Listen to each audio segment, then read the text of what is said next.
On Christmas Eve in the small American town of Brier Hollow, where lawns were trimmed to obedience and every porch glowed with polite white lights, the snow fell in a way that felt rehearsed, soft and forgiving, as if it meant to hide what had already soaked into the ground.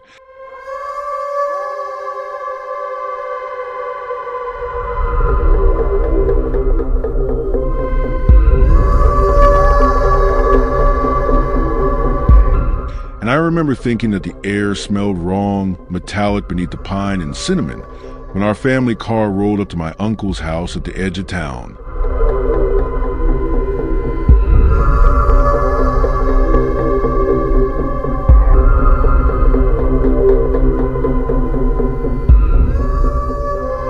The old place everyone joked about because it leaned toward the woods like it wanted to slip back inside them.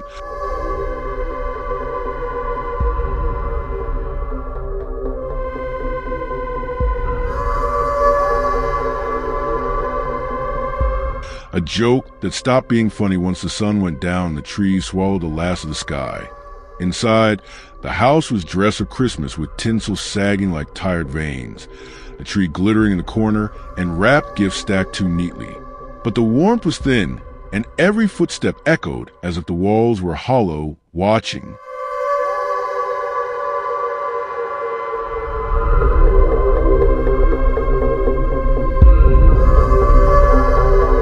And when my little cousin asked why there were red smears along the baseboards, my uncle laughed too loud and said it was spilled cranberry sauce, though it had dried dark and flaky.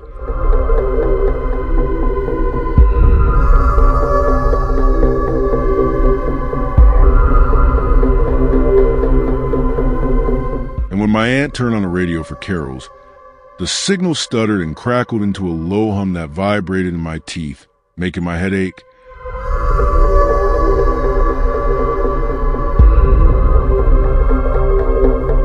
Dinner passed with forced cheer until the power flickered once, twice, and then the lights went out completely, plunging us into a darkness broken only by the tree lights still blinking, stubborn as a pulse.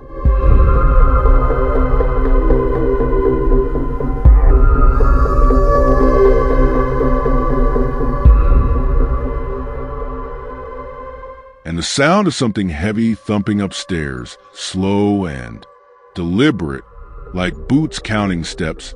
And when my uncle went to check the breaker, he didn't come back, his flashlight beam cutting a frantic path across the ceiling before snapping off, followed by a wet sound and a gasp that ended too soon.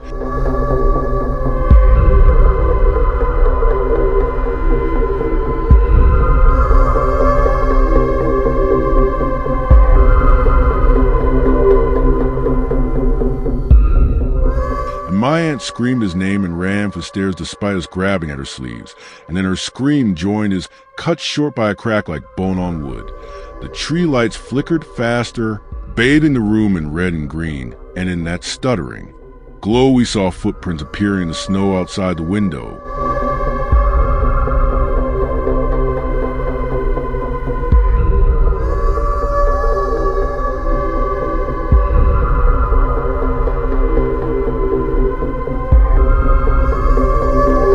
One by one, circling the house, each step pressing down as if someone heavy was testing the walls.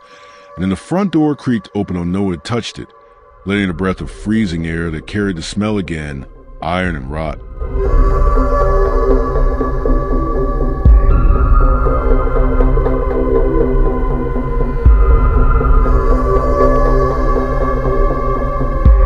And from the hallway came a shape dressed like Santa Claus, the suit soaked dark, the beard matted and stiff, the red hat torn, and where his eyes should have been were black hollows that reflected the lights like empty ornaments.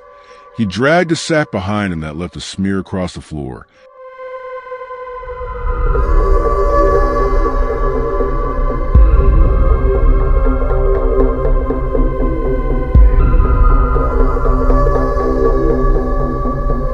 And as he lifted his head, the radio crackled back to life, not with music, but with a child's voice counting down, slow and patient. 10, 9, 8.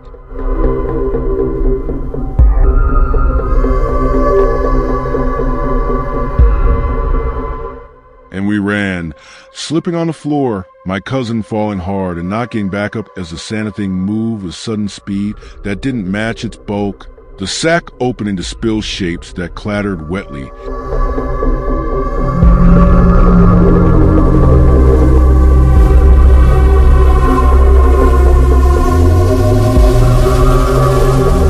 And I remember grabbing my cousin's hand and feeling it slick, my fingers come away red, and then a laugh, deep and pleased, rumbling from inside the costume as it reached down and lifted him like a gift, his feet kicking once before going still.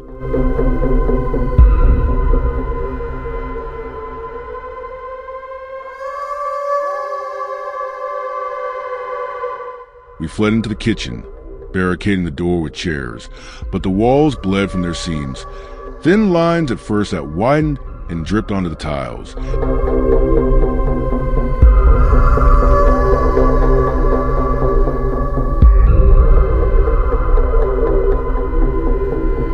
And the refrigerator rattled and burst open, spilling meat across the floor, the packages splitting to reveal more red.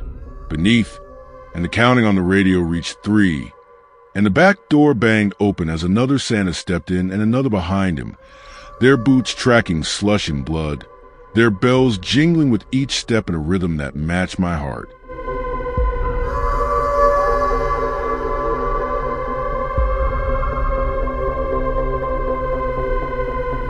I crawled to a window into snow, the cold shocking and sharp, my breath tearing out in white clouds, and I ran toward the woods, branches clawing my face.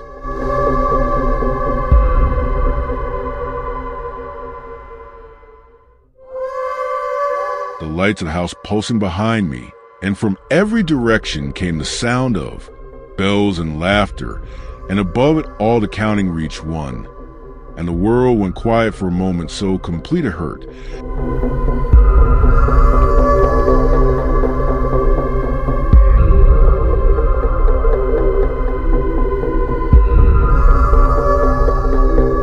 And then the woods lit up with movement as figures emerged between the trees, dozens of Santas, their suits torn and stained, carrying sacks that dragged and left trails.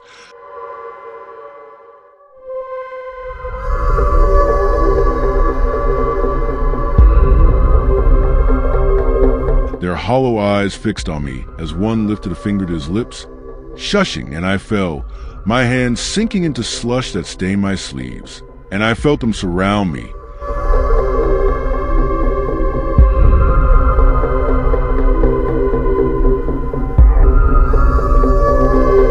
The smell overwhelming, and as they leaned in, the radio voice whispered in my ear, cheerful and cruel, "Merry Christmas." And the bells rang louder, drowning out everything else as the snow kept falling.